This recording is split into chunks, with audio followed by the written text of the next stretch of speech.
DepEd Vision. We dream of Filipinos who passionately love their country and whose values and competencies enable them to realize their full potential and contribute meaningfully to building the nation. As a learner-centered public institution, the Department of Education continuously improves itself to better serve its stakeholders. DepEd mission: to protect and promote the right of every Filipino to quality, equitable, culture-based, and complete basic education where students learn in a child-friendly, gender-sensitive, safe, and motivating environment. Teachers facilitate learning and constantly nurture every learner. Administrators and staff, as stewards of the institution, ensure an enabling and supportive environment for effective learning to happen. Family, community, and other stakeholders.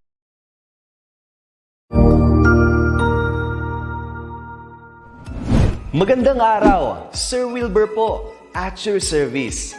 Narito ang ETUlay upang gabayan ka sa inyong pag-aaral upang lubos na maunawaan ang iba't ibang paksa o subject. Ang ETUlay ay isang free online tutorial class na pinangungunahan ng ICT's Educational Technology Unit sa pamumuno ni Undersecretary Elaine Del P. Pascua. Ang programang ito ay hindi lamang para sa mga bata, kundi ito rin ay magsisilbing gabay sa mga magulang at mga guro kung paano nila ituturo o gagabayan sa bawat asignatura ang kanilang mga anak o mga estudyante. Sa kasalukuyan, ang self-learning module mula sa rehiyon ng Calabarzon at kilala sa tawag na pivot ang ginagamit sa ating ETUlay online class. Kaya ano pang hinihintay ninyo? Ihanda na ang inyong mga ballpen o lapis, papel o kwaderno at samahan kaming itulay ang pagkatuto para sa bawat batang Pilipino. Sama-sama tayong magtutulungan para malampasan ang mga hamon sa panahong ito. Halina't matuto kasama ang inyong online tutor sa oras na ito.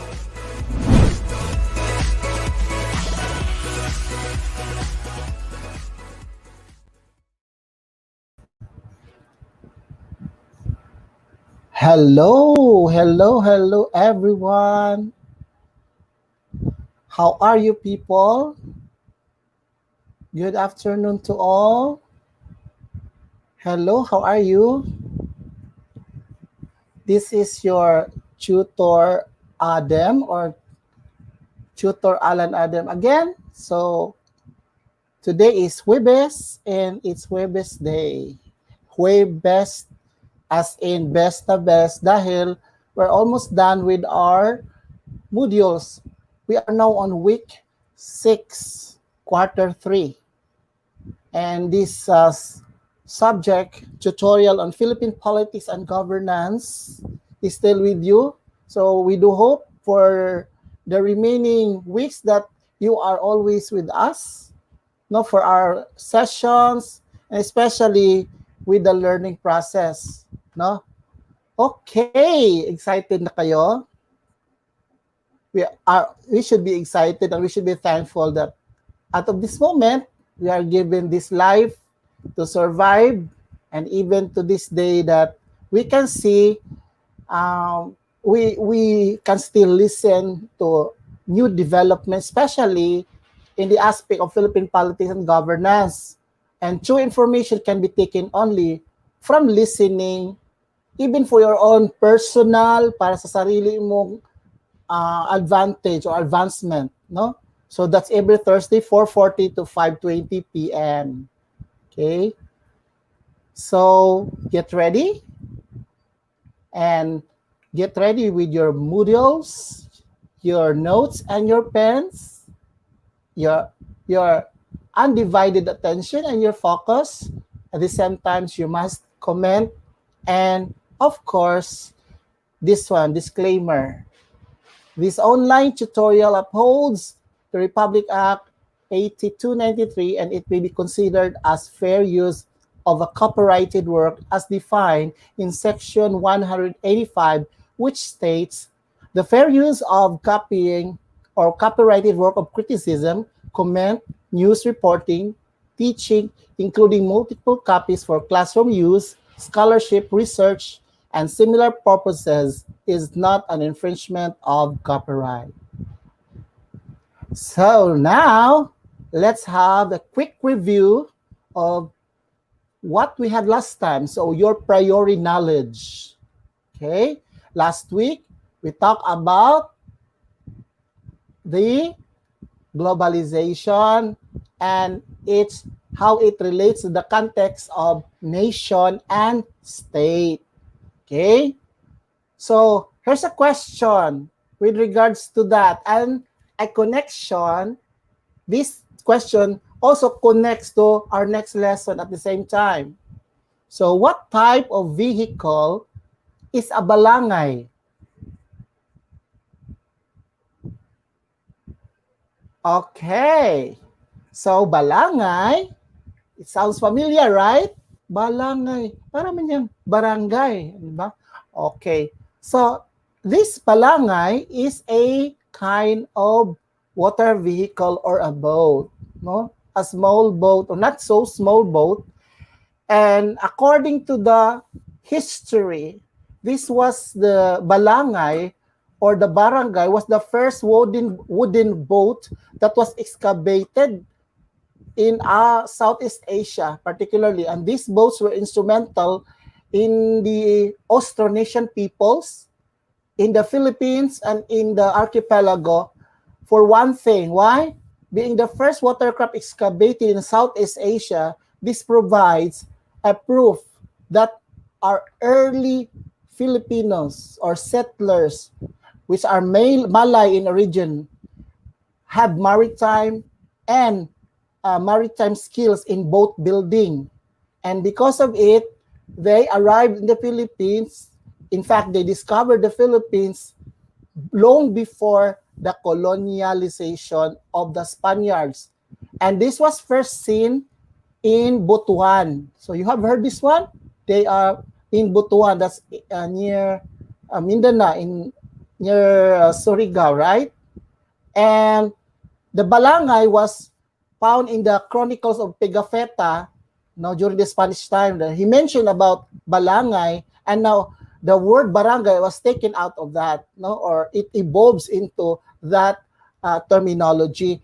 And in the 16th century, these balangay boats are found in Butuan City. In fact, you can still see it now. So what is the significance of this to our lesson, next lesson, and to the previous lesson? It means that we are not really an original settlers of the Philippines. Our ancestors, with their culture, with their tradition, with their policies, with their culture, with the as a nation, or their aspiration, their desires, their laws were carried by them, and this is explicitly or implicitly described in how they deal their lives, starting from the balangay. And this culture, this tradition, we call that one small politics, in governing a certain group of families inside the boat when they cross across the ocean and reach here in the Philippines. And now they are becoming part of our culture. So they become more, there is what we call globalization of the skills. And now it connects to the history that this culture becomes part of our culture. And thus starting the lesson on this one, the discussion about the evolution of Philippine politics and governance. So I will show you another group of pictures. So if you can see, what are these pictures? A picture, diba, is a picture speaks 1,000 words. There's a song for that. So if you can see, these are, well, I know Marcos because, I will let's say my age, because for me, I hate my age. But Marcos was also the president during my time, and I know him. But of course, Manuel Luis Quezon was also president of the Philippines, but that's during the Commonwealth, but that's only history. I never saw him in person.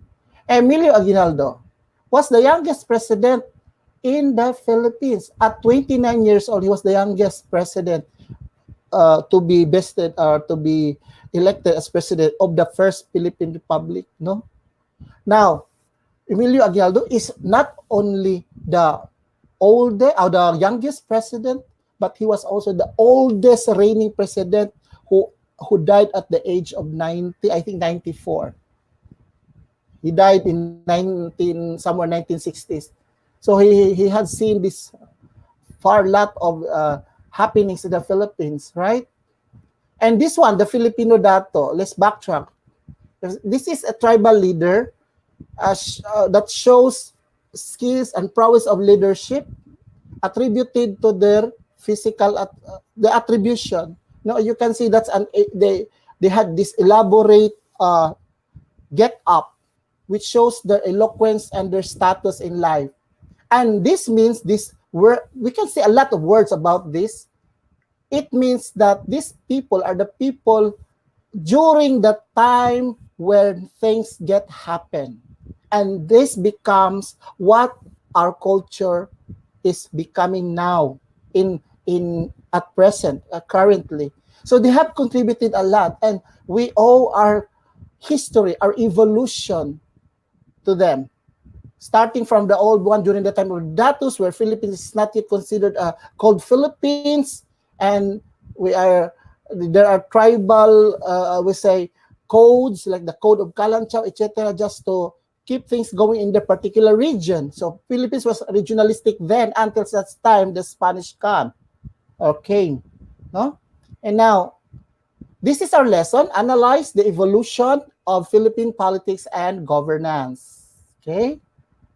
If you can see, this is a diagram. Masyadong maliit siya, di ba?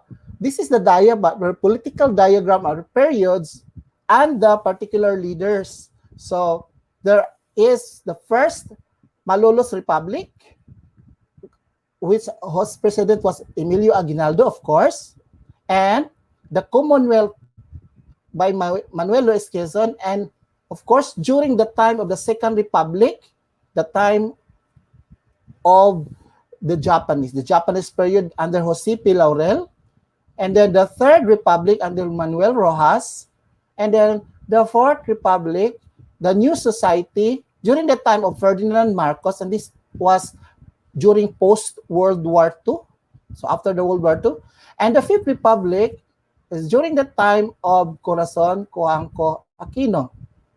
And I know some of you knew her, because some of you were born during this year. And, of course, during the time present of Duterte, or President Rodrigo Duterte. So if we are going to categorically say the periods, not only for political, but the periods, historical periods of Philippine politics, so we have the following: the pre-colonial, the Spanish period, the revolutionary period, the American period. Now, I would like to pay attention 1868 to 1898, and the Spanish period is 1565 to 1898. So, in short, the Spanish period and the revolutionary period, there was a time of overlapping the governance of the people of the Republic, I should say. So, there was an overlapping, and we will look into that later. American period, the Japanese occupation, the post-war era, or we call that one as the Third Republic, the martial law era, and the Fourth Republic, and the post-EDSA, or the Fifth Republic.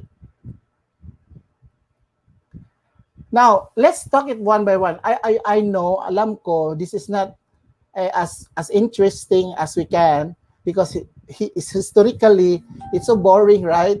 Honestly, but we try to look into the significant features of each period.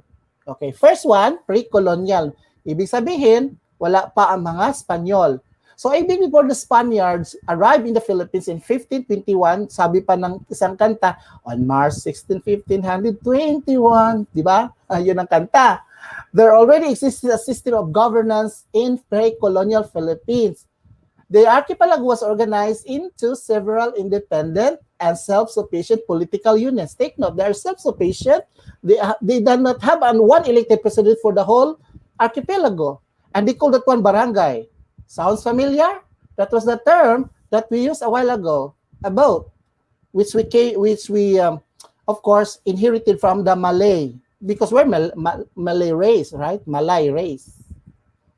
Then the pre-colonial period also as a form of stratification. Stratification is strata, social strata. Yung mga double man, yung mga maharlika. So, maharlika from a Sanskrit term, mahar, meaning to say nobility, free man, timawa. Sa aming mga Bisaya, sabi namin, timawa ka, meaning to say you're ordinary but you are not very less ordinary. In the serf are aliping mamamahay. So parang mga helper, yung gano'n, no? Sa bapang bahay. Sa nga namamahay. At saka slaves, yung talagang nagsasagilid, meaning to say yung talagang tilling the land. Yung gano'n. Those are the pre-colonial period. And then during the Spanish period, ito na. During the arrival of Ferdinand Magellan in 1521, the Spanish crown, of course, first set in Cebu, but they have not occupied yet. They were just venturing, discovering, or rediscovering, looking around the people. And of course, they like to establish a seat of government. Not until the time of Miguel Lopez de Legazpi's conquest of the island in 1565 did the formal establishment of a colonial government took place. So that's the time. Miguel Lopez de Legazpi, and he even was consolidating the power under him and centralized the government, called it as Governor General or the General Governor, which is found in Intramuros, Manila. So recognizing the influence of the Datus, so alam nila yun, they're studying the Datus. So to control the people and to lead the people and to pacify the natives, then they use cabeza de barangay to appease the chieftains. Para din silang kapitan. Chieftains, no? Cabeza de barangay. Cabeza sa Espanyol meaning to say body. Yan, body or the one who leads the barangay.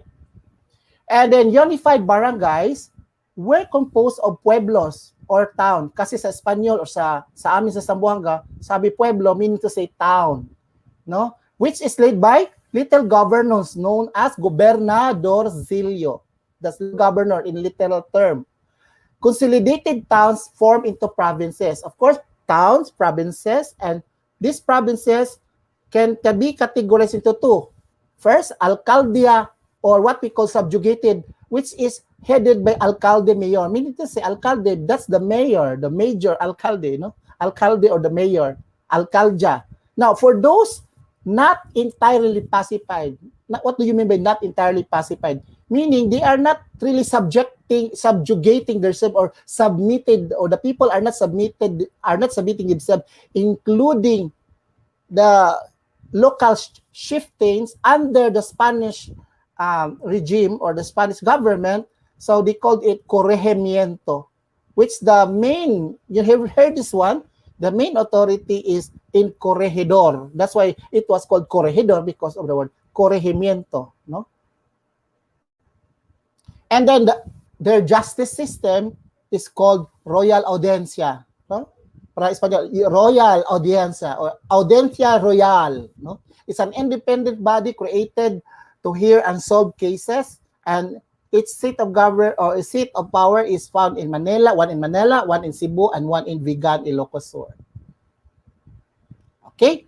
Now, during the revolutionary period, ito na, revolution na against, sinong revolutionary nila? Anong nire-revolt nila? These are revolting against the Spanish rule. So, ilang years ba tayo under ng Spain? That's about 333 years. Ang taas naman nun, di ba? But even now, hindi tayo makaspeak ng purely Spanish. Maybe we're assimilating other cultures and we're not, you're no longer, or we're forgetting that language already. So the propaganda movement. So this time, revolution, dapat may propaganda. Alam nyo yan, that's a power. Previous lesson natin, yung propaganda.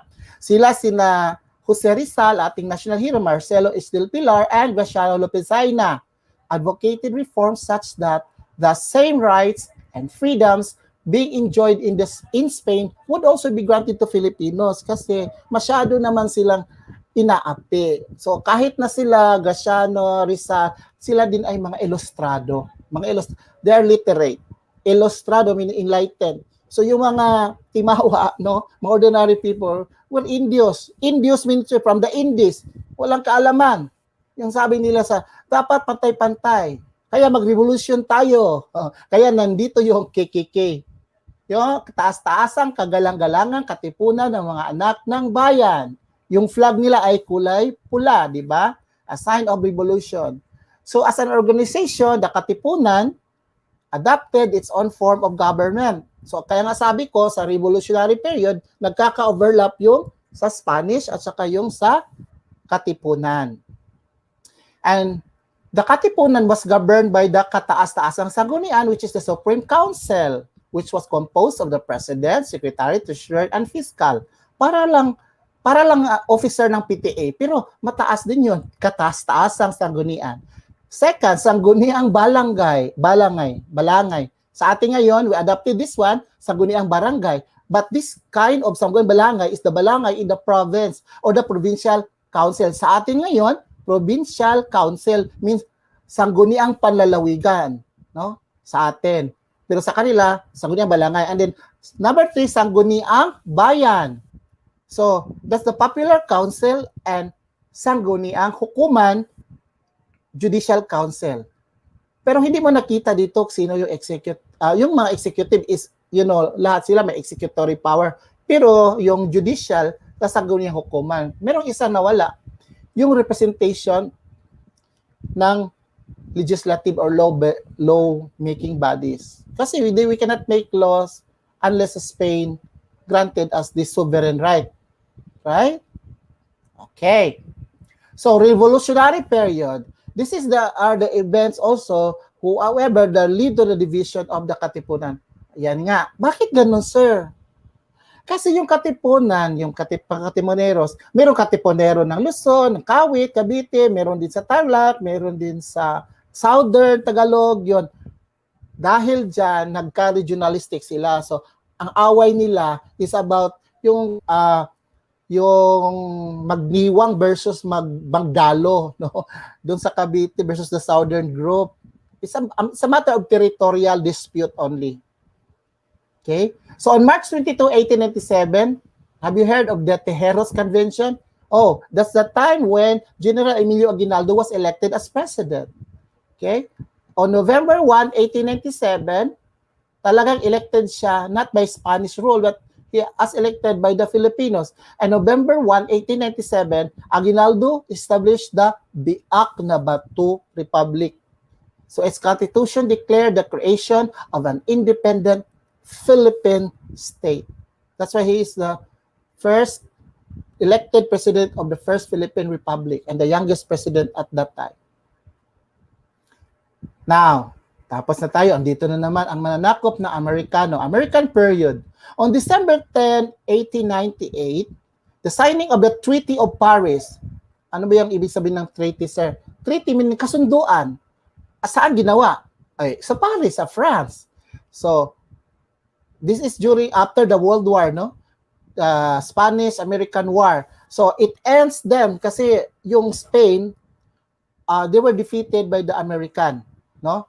War. So, they said, sige, sa inyo na lang yung Philippines, but you have to pay us 20 million to Spain. After America, or after the Spain latter, ceded all as imperial positions, including in the Indies like Puerto Rico, Guam, and Philippines. No, these are other countries under Spanish rule.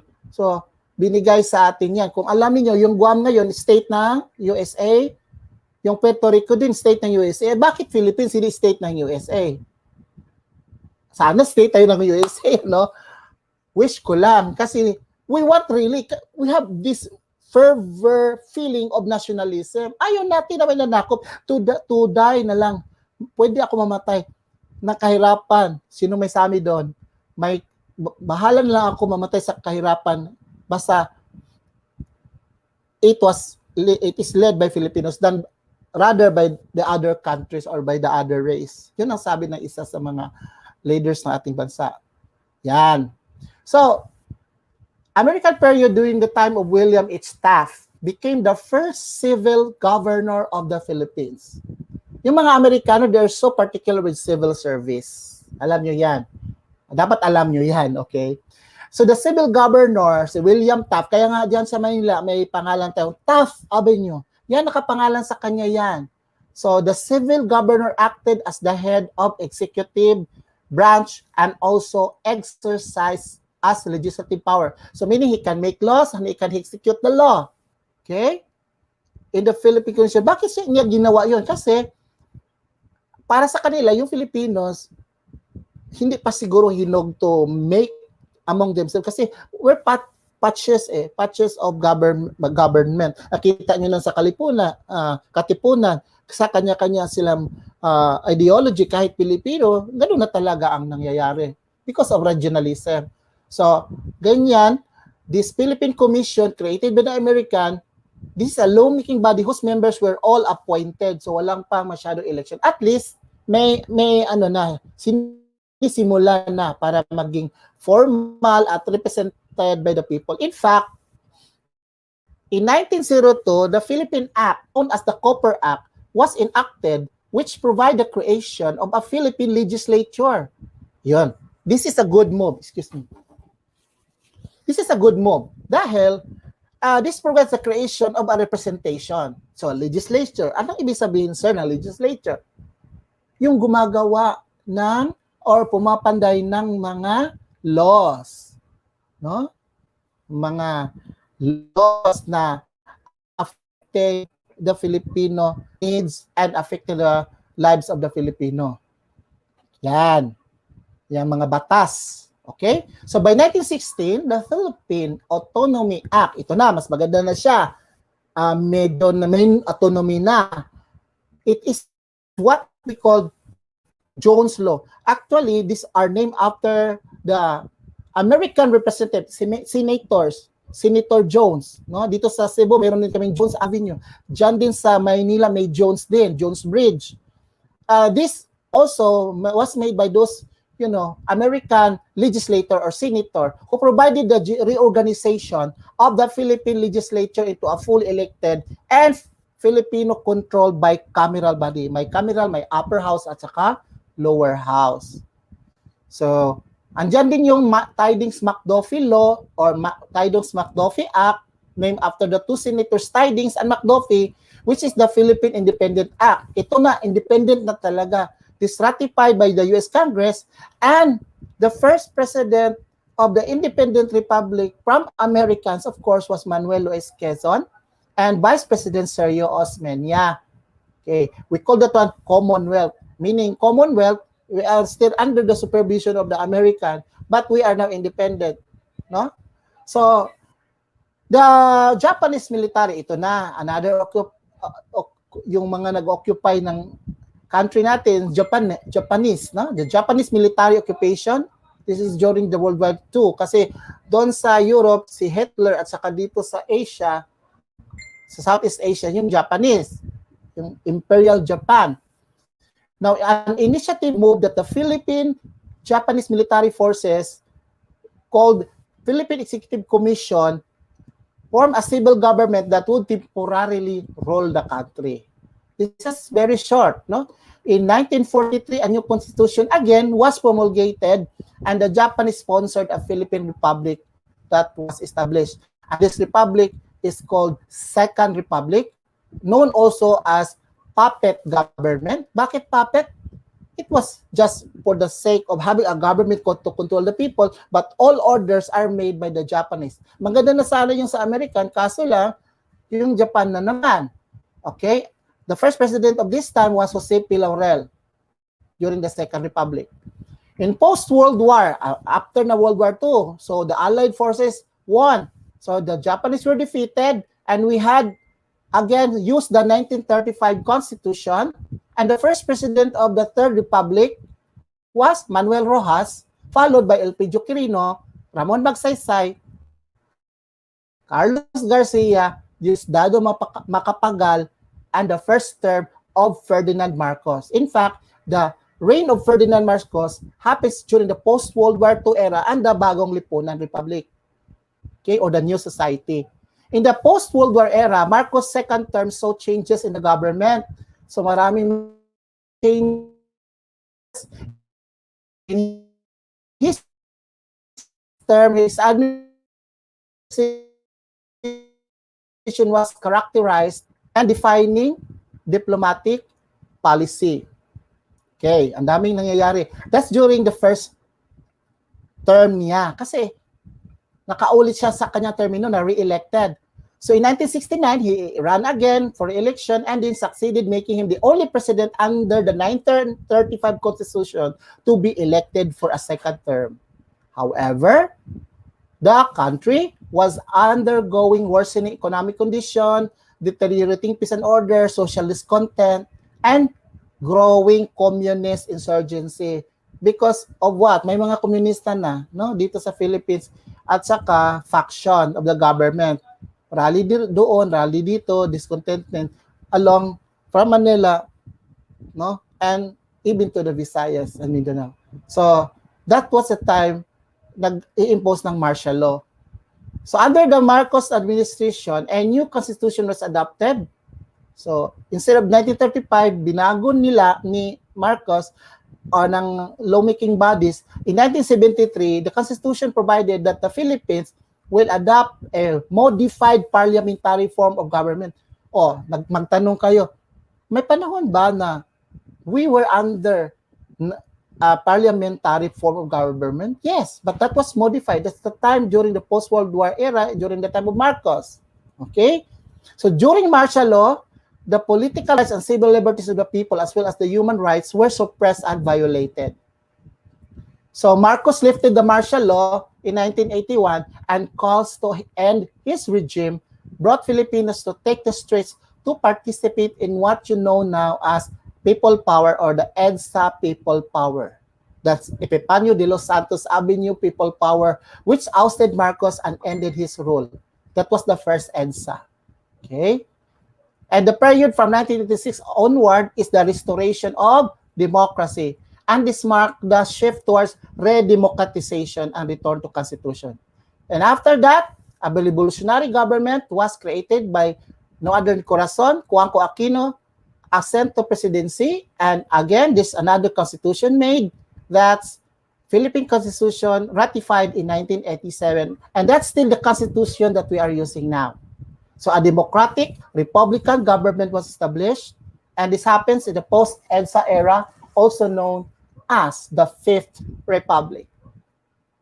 So in the post-EDSA period, Corazon Cuanco Aquino was followed by Fidel Ramos, Joseph Estrada, but Joseph Estrada did not stay long because he was deposed by the so-called EDSA II people power. So Estrada was succeeded by his vice president, Roya Macapagal Arroyo, and followed by Benigno Aquino III, okay, or si Noynoy. Today, the Philippines is headed by no other than President Rodrigo Duterte, the first president to have hailed from Mindanao. So, ganun pa rin ang ating constitution. To sum it up, the synthesis is, the Philippines has established politics even during prehistoric times. Diba? Meron na tayo, kaso lang, it's not centralized, kanya-kanya regionalistic. And during the Spanish period, the formal historical periods, I said formal because may establish na tayo archipelagic. So we have Spanish, Revolutionary period, the American period, the Japanese period, post-war period, martial law period, and post-EDSA. And all of this contributed a lot to our modern the evolution of this, shifting of powers from different regimes and periods become the filtering, para siyang filtering avenue to have what we are now, to become what we are now. So, some of these were adopted, like the barangay system, the Sanggunian Council. Those are still adopted and used by the modern governance, no, in our country. Okay, just very few slides. Check our understanding. So the claimor of revolutionary period was to become a part of Spain. Is it true or false? The claimor of revolutionary period was to become a part of Spain. Ganon ba ang kanilang claimor nung araw? That's false. Kasi they wanted to be independent from Spanish rule. Gusto ng mga Pilipino na sila ang magmaman or mag-lead sa ating bansa. We are, kasi tawag sa ating mga alipin, ilan lang yung mga ilustrados na that can acquire free education, no, together with the yung mga taong may alam. Kasi nung araw, pag wala kang alam, doon ka lang talaga sa baba, no? Number 2, the Cooper Act paved the creation of an independent Philippine legislature. The Cooper Act paved the creation of an independent Philippine legislature. That's true or false? Okay, tama. Ang sagot ay true. Dahil this is during the time the Americans give us an independent autonomy and then eventually independence. So this is just the beginning of an independent legislature in the Philippines. During the Marcos regime, the country adopted a modified parliamentary government. Kasasabi ko lang yan. So during the Marcos regime, the country adopted a modified parliamentary government. True or false? Okay, tama. Ang sagot ay totoo, true. Yes. Meron na tayo parliamentary nung araw. Modified nga lang. The Japanese never intervened the government during the Second Republic. Is it true or false? The Japanese never intervened the government during the Second Republic. Ang sagot ay tama, false. They always intervene. In fact, they're just saying a government that is puppet. The Second Republic, a puppet government to their liking. So, next and last, even by post-EDSA period, the Philippine government has still adopted some of the early Spanish system of governance. Even by post-EDSA period, Philippine government ngayon, no, has still adopted some of the early Spanish system of governance. Have we used some of this? True or false? Tama. Ang sagot ay true. We are still using some. In fact, I mentioned a while ago yung palangay, barangay, the support, yung settle natin, may mga chieftains are kapitan, para din silang datos, no? Oh. Sa amin, dato means rich. Sa inyo, dato is siguro a leader, no? Dato puti. Ganon. And, yan, tapos na ako. Thank you. So these are my bibliographical references. And of course, sa susunod ulit, I will just share to you my reflection sa anumang bagay, especially may evolution tayo nagaganap. Every day we are evolving depending on the people around us. And we get the best of the people, and we just hope that the best are the ones that we have captured and eliminating the bad ones. And we shared it to other people so that from the family to other people, just like education, we are grasping the knowledge that we have already, and then we're utilizing that to benefit others. It's not all for our own sake, pero magsimula yan sa atin. So you are influencing the reaction of others. So influence them with good deeds and good vibes. So sa susunod, salamat. Dito po si Tutor Alan, nagsasabi sa inyo na be good always and keep safe. So next is the Discipline Ideas in Applied Social Sciences by Tutor Sheila. Bye-bye!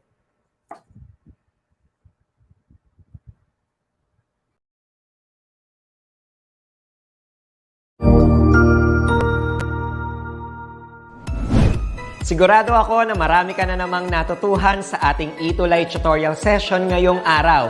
Tandaan, ito ay hindi lamang para sa ating mga mag-aaral, kundi pati rin sa ating mga minamahal na guro at mga magulang na kaagapay natin para maituloy ang pagkatuto sa kabila ng nararanasang pandemya.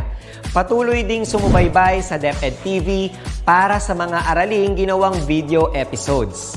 Mapapanood ito mula Lunes hanggang Sabado, alas 7 ng umaga hanggang alas 7 ng gabi sa inyong mga telebisyon. Abangan bukas mula 1:00 ng tanghali ang iba pang aralin sa ating ETUlay free online tutorial session sa mathematics. I-like and subscribe at manatiling nakasubaybay sa ating ETUlay tutorial session sa DepEd Edtech Unit FB page at Educational Technology Unit channel sa YouTube at sa DepEd Tayo at DepEd Philippines social media accounts. Paalam!